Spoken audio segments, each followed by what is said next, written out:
Hey slackers, how we doing?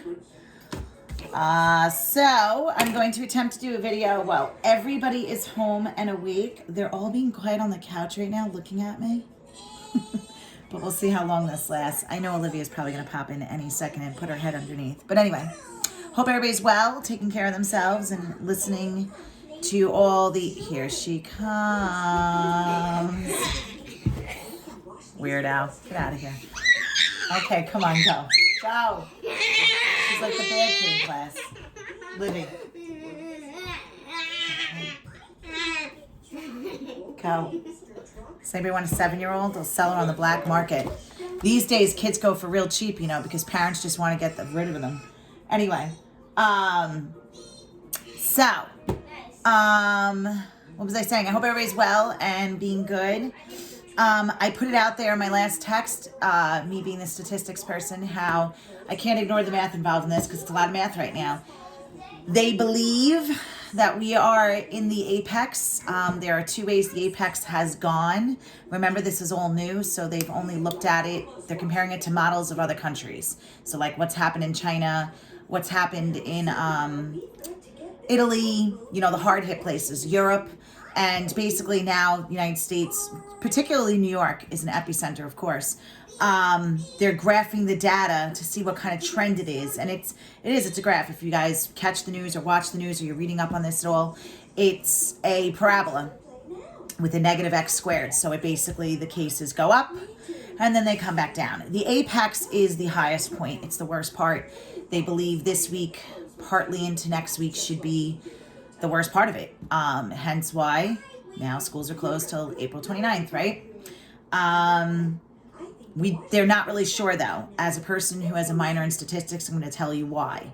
Mathematically, statisticians live usually by the magic number 10. So they don't like to publish or draw conclusions, make correlations between data and numbers unless there's at least 10. They like 10 days, 10 months, 10 years of data. A pattern. They like to be able to say with strong confidence. There's things called confidence intervals that I haven't even discussed with my college stats kids yet. That I don't even know if I'm going to get to this year because of what's going on. But basically when they run statistical analyses tests, they look at the statistics, they run the numbers, and then there's 3 main confidence intervals. It's 95, 97, and 99% confident. They want to be able to say with 97%, I'm sorry, did I say? Yeah, 97 or 99% confidence that these are the findings. This is the correlation. This is the relationship. Right now, we're trying to make correlations, draw conclusions on data day by day. And that's a very uncomfortable thing for mathematicians and statisticians to do because it's the big no-no in statistics. You don't look at numbers from one day and say, yep, this is what's going on. It's not even like we can do that based on, hey, the COVID-19 virus has been around for 20 years. We have data for 10, 20 years. It hasn't. It's only been around for 6 months in the world. So it's really, it's a lot of uncertainty. So basically, they thought New York particularly, the United States, was going to be on this very steep increase similar to Italy. Statisticians predicted that way back when. I think I discussed it with you guys. It was one of the last weeks we were together that they said we're on a dangerous path because our numbers were matching them pretty much hand in hand day by day. And you see Italy was very hard hit. Because we put in strict social distancing rules and people seem to be, for the most part, adhering by it, we've cut the curve off. So they thought we were going to go up a lot longer. So basically they were saying 7 to 30 days for the apex about a week ago. They really thought we were going to go near the 30 days for the apex, like we were going to continue to go up. It looks like we've cut that back, which is really, really good. It's a really good sign. It's positive news, but people shouldn't take that the wrong way. That doesn't mean you can go out and start hanging out and everything's getting better and you're in the clear.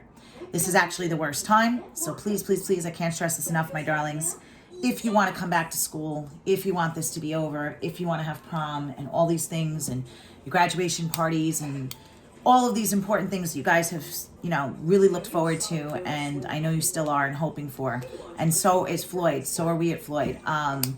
Please, please, please be careful. Stay home. Be conscious when you go out. Don't touch your faces. wash your hands, things like that. Statistically speaking, we might be doing more. There's two types of apexes. One is a plateau where the numbers flatten for a while and then they start to go down. They think that's the one we're going to follow, because for 3 days, and again, this is very uncomfortable territory, it's only been 3 days, that's what we've kind of done. Even though statistically speaking, yesterday was the most deaths in one day in New York. We had over 700 deaths in one day. But it was a very good point that Governor Cuomo and the statistician brought up. And if you guys watch those briefings with Governor Cuomo in the morning, there's a statistician who's getting paid a lot of money right now. And he's sitting on the board of the briefings, and he discusses the curve and he discusses the statistics. So if you want a little math lesson outside of calculus, there it is, and it'll back up what I'm saying to you. But basically, it's only been 3 days. But they said that the number of deaths is a result, unfortunately, of people who have been in the ICU on ventilators for a long time prior to this. So even though they're saying, yeah, we're in the apex and things are plateauing, but then everybody's going, but why do we have so many deaths in one day yesterday? Well, that's kind of a result of last week and the week before. So the deaths is an end result, unfortunately, as morbid as that sounds. I'm thinking of you all, though, and I know some of you have spoken with me. Some of you are directly impacted by what's going on. It's in your families and people you love dearly. So please be kind to one another, reach out to your friends, and make sure they're doing okay, but stay away from each other. Okay, so anyway, that's Sakaro being Sakaro, so I've wasted enough time. All right, so you had for homework to do Riemann sums, hell to the yeah. Nice break from when we were doing though, right? And basically I asked you to approximate the area under the curve for this function, and it was for 0 to 3. We did where n is 6 subintervals. I asked you to do 12 equal subintervals. It looks like from the work people started handing me, and it's Tuesday here, it isn't due till tomorrow. A lot of people are doing LRAM and RRAM, but they're having trouble with MRAM. So I'm just going to show you basically without drawing pictures this time. You set up your XY table. And basically I want to go from 0 to 3, but I want to cut it into 12 parts. So if you do that, basically you do the distance, 3 minus 0, and then you divide by 12, okay? And it basically, that 0.25 means every interval should be a 0.25, which is a quarter. If you don't know that, you would go math, enter, enter. And there it is, 1/4. And you remember, I taught you how to do this with trigonometry when we do graphs, and I reiterated it in my last video lesson. You count in quarters, 1 over 4, 2 over 4, 3 over 4, 4 over 4, 5 over 4, and it'll help you set it up in fractions. But if you guys put decimals, that's absolutely fine.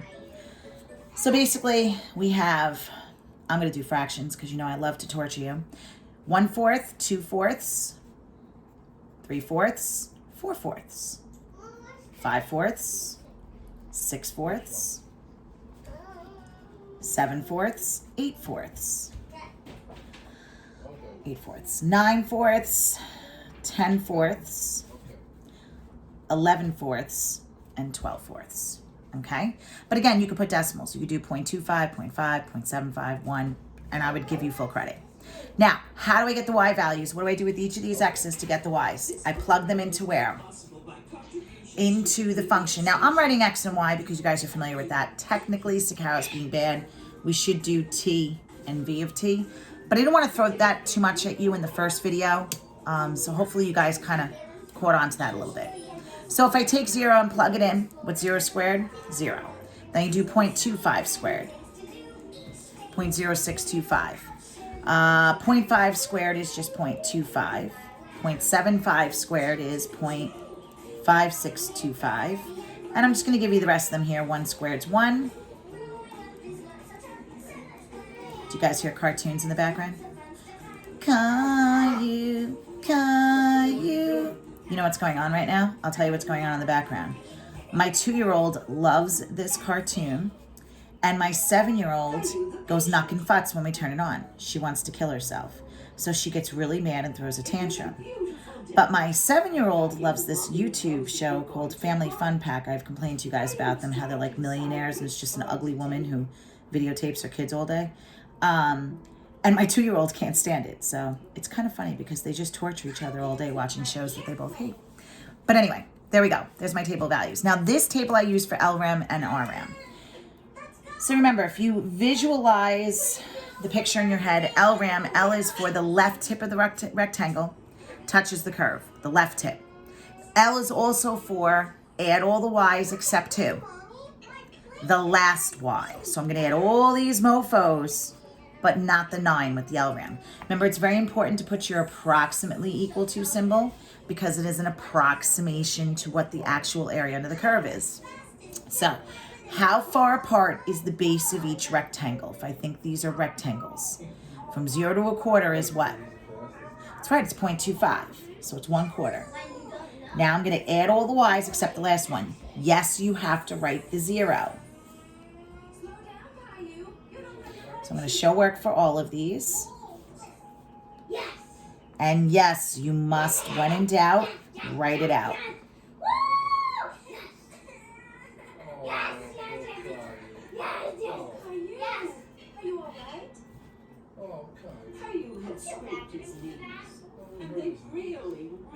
Now, I always, because I'm special, and on top of being blonde, I have pregnancy brain, as you all know. So after I'm done doing all of this, I count them up and check, see, that I did it right. So we have 0, 0.625, 0.25, 0.5625, 1, 1.5625, 2.25, Good, good, good, good. If you want to rush it, you just say, hey, there's 1, 2, 3, 4, 5, 6, 7, 8, 9, 10, 11, 12. 1, 2, 3, 4, 5, 6, 7, 8, 9, 10, 11, 12 values. So I'm going to add them all up and multiply by 1/4. And your LRAM should come out to, I believe hopefully I got it right, 7.90625. Now, I used to have a program on my calculator, and it looks like one of my daughters dropped my calculator and the batteries fell out, so it cleared the program. So I have to get it back when I go back to work. But there is a cheat program that usually I would share with all you guys during this unit that you can check, and it runs your LRAM, RRAM, and MRAM in like seconds. But you guys don't have access to graphing calculators, a lot of you, and we're not in school, so that really doesn't help us. So we're just going to have to do it all by hand. So here's my LRAM. Now RRAM, R stands for the right tip touches the curve. And with the LRAM, you add all the Y's except the last. So with the RRAM, you add all the Y's except the who? The first. So it is approximately equal to the base of the rectangle, still 1/4. And I'm going to do all of them except for the first one. So I show all my work here. There you go. I gave you a window seat in your very own airplane. Caillou's knees still hurt a little, but he really liked his new band. Okay. If I talk too much while I do this, that's where I make a lot of mistakes. I know some of you are thinking, oh, Miss Sakari, you should do Riemann sums all the time so you're quiet. No, I'm kidding. I have a feeling some of you miss me. So all of them except for the first one means I cut out the 0, but I include the 9 this time.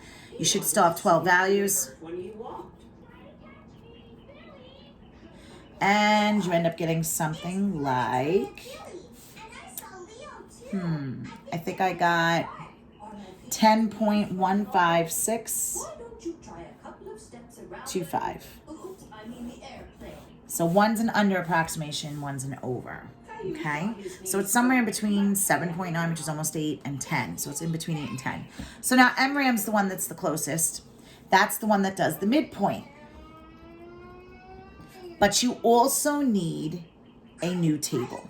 Okay, I'm going to try and squeeze this table in as much as possible here. Okay, now you have to do the midpoint of each of these values up here. Okay, that's where your x's come from, the new x's. It's the midpoint between 0 and 1/4. So halfway in between 0 and 1/4. So the way you do that is you add each one up and divide by 2. So 0 plus 0.25 is 0.25, divided by 2 is 0.125. And then 1/4 so 0.25 plus 0.5 divided by 2 gives me 0.375. And then you keep going that way. 0.5 and 0.75 divided by 2, 0.625. Does everybody see now how I'm getting these? I'll do a few more. 0.75 and 1 is 1.75 divided by 2. It's the midpoint. 0.875. 1 and 1.25 divided by 2. You get 1.125. Okay? So you keep doing this. Okay? You add them up and divide by 2. Add them up and divide by 2. And that's how you're going to keep going. So I get 1.375, 1.625, 1.875, 2.125, 2.375, 2.625, and 2.875. Now I'm going to double check these because I want to make sure I didn't miss any. Now with this one, there's no add all of them except for the last or add all of them except for the first. It's simply add them all. So it's the base of the rectangle times add all the sums because it's a sum. Okay, add them all up. Add up all the y's. Now I need the y values. So again, how do I get the y's? These are my t's. These are my v of t's. You take them and plug them into the function just like you did before.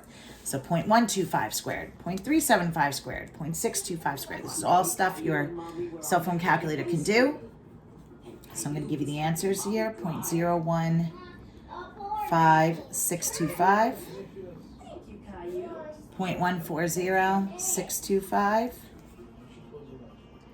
0.390625, 0.765625, kind of annoying, yes?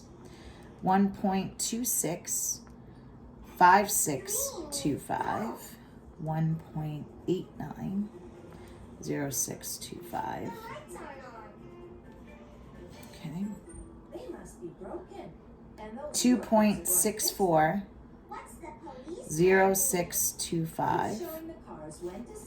Uh-oh, I think I went off a little. 1, 2, 3, 4, 5, 6, 7. Here's for 1.875. 3.51525. And then it's 4.51525. They all end in a 25 if you notice. 5.640625. 6.890625. And 8.265625. So now I got to figure out the base of each of these. How far apart are they? So that's just the distance. So it's just subtracting them. So 0.375 minus 0.125. They're 1/4 apart.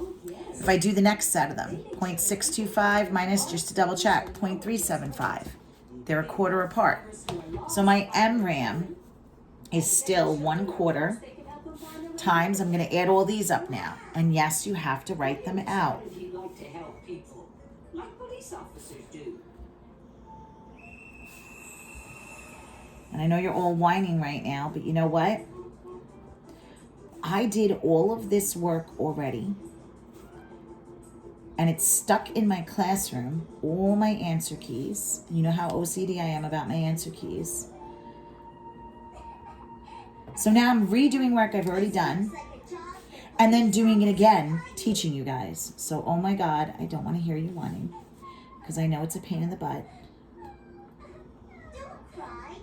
But I wouldn't be doing it twice if I didn't think it was important.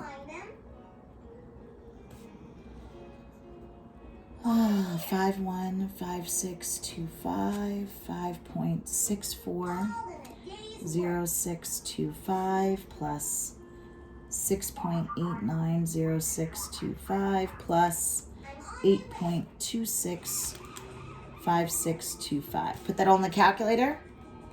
And your MRAM, which is the best approximation, should be 8.98 4375.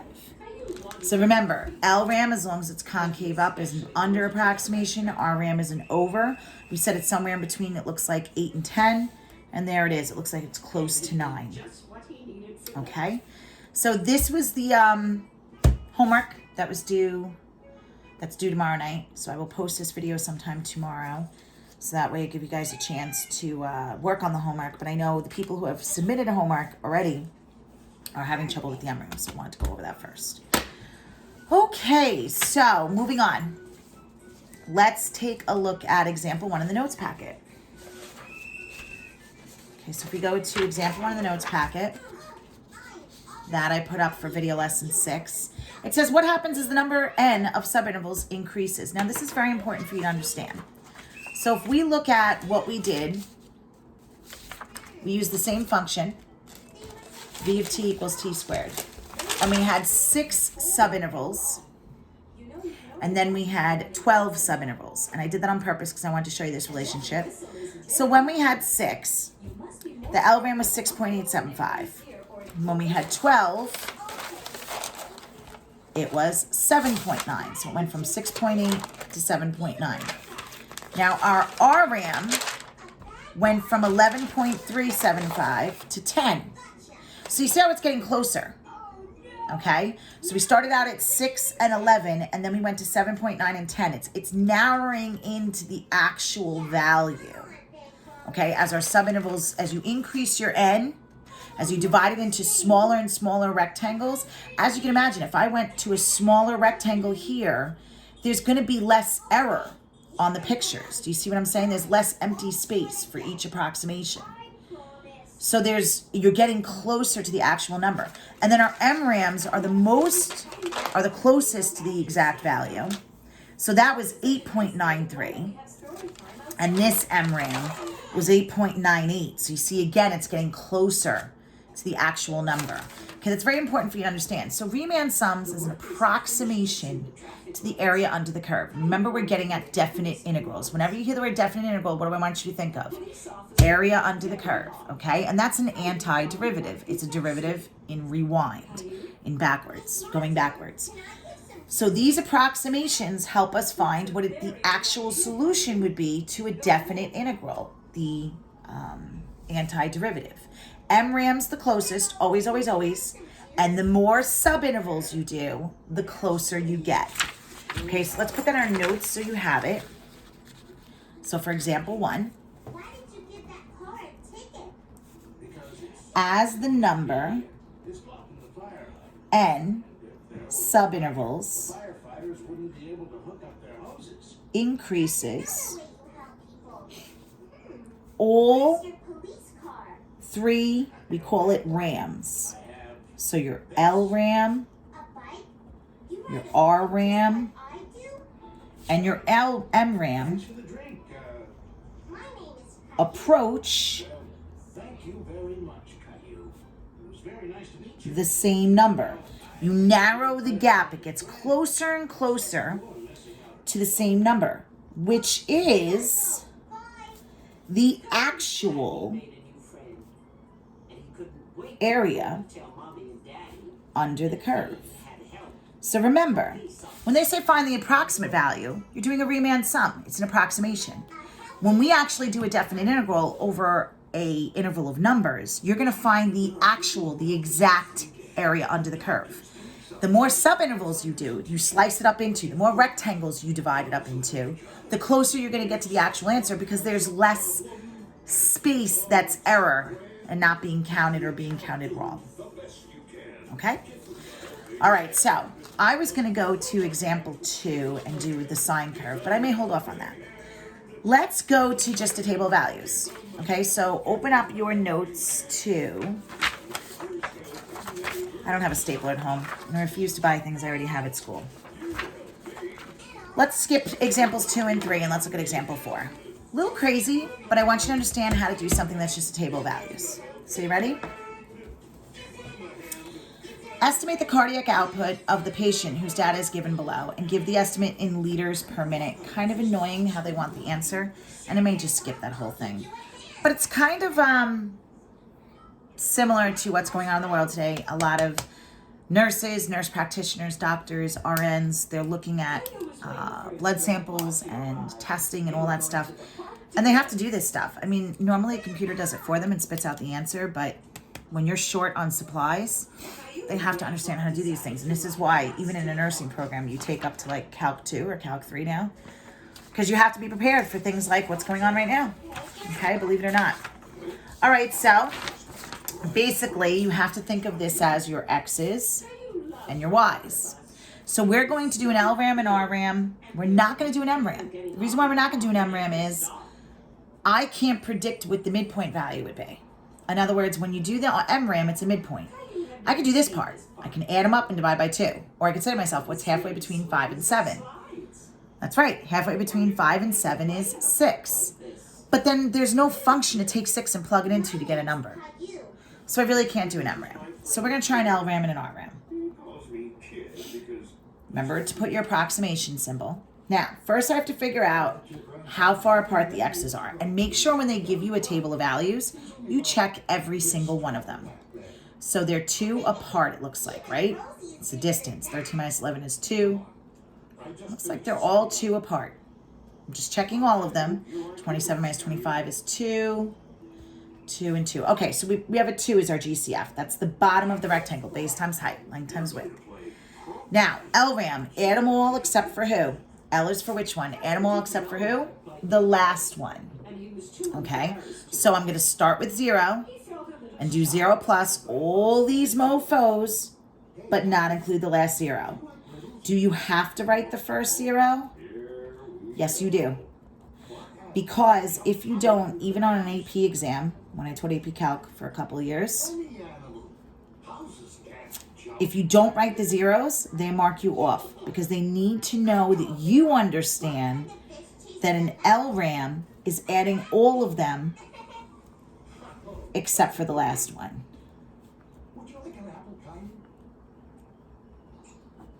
Okay, so I'm just going to count. Caillou didn't feel so shy after all. He thought Grandpa's friend was a lot like his friend, only older. All right, put that in my calculator. After lunch, they began their game. And you end up getting that an LRAM Grandpa showed Caillou what to do. is... I'm sorry, I'm just peeking at my children over here because my husband fell asleep and I want to make sure they're not dying. 55.1, and it's in milligrams right now. Okay. Now the RRAM, now remember, LRAM is add all the Y's except for the last one. So RRAM is add all the Y's except for who? It's the opposite. The first one. So now I'm going to cut out the 0 in the front. They're still too far apart on the bottom. And I'm going to include the 0 on the end, which is kind of nice in this case. Why? Just tap it. We don't want to send it all the way to Timbuktu.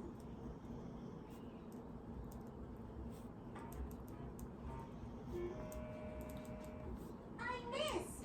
Oh, that's okay. You can do it over. Because it's a 0 is the first number and a 0 is the last number. So what does that mean? When I put in the calculator, I'm going to get the same what? That's right, the same answer. So it's still going to be 55.1 milligrams. Now they want it in liters per minute. Now what does this have to do with? Well, if you have somebody who has high blood pressure or they're checking out their cardiac output, what they do is they give them a dye, they drink it, and then they make them, depending on what kind of shape they're in, either walk on a treadmill, run on a treadmill, or ride a bike, a stationary bike. And they measure the dye concentration as it's going through their heart per minute to see how the heart's functioning, to see how many liters of the dye is pumping through the heart when the heart is being pushed to its limit. They don't do it in milligrams, they do it in liters per minute. So then this number has to get converted. It's this whole crazy thing. It's, you take 5.6 milligrams, and that's just a medical thing, and you divide by the answer you got, which is milligrams, and then you multiply it by liters per second, which is really dumb, but they do.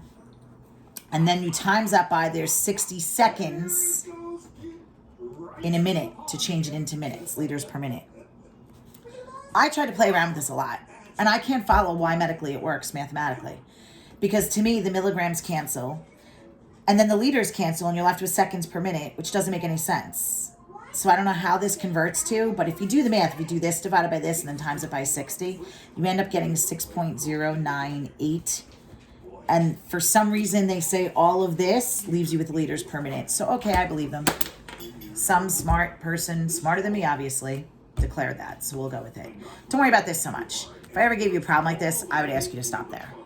I would just want you to be able to look at the table of values and tell me, hey, in LRAM, add all the y's except the last one. RAM, add all the y's except for the first one. Okay? And be able to give me the answer. So really, these are the things I'd be interested in. Right here. I wouldn't worry about the conversion on something like this because it's way too technical. All right, so let's talk about homework real quick.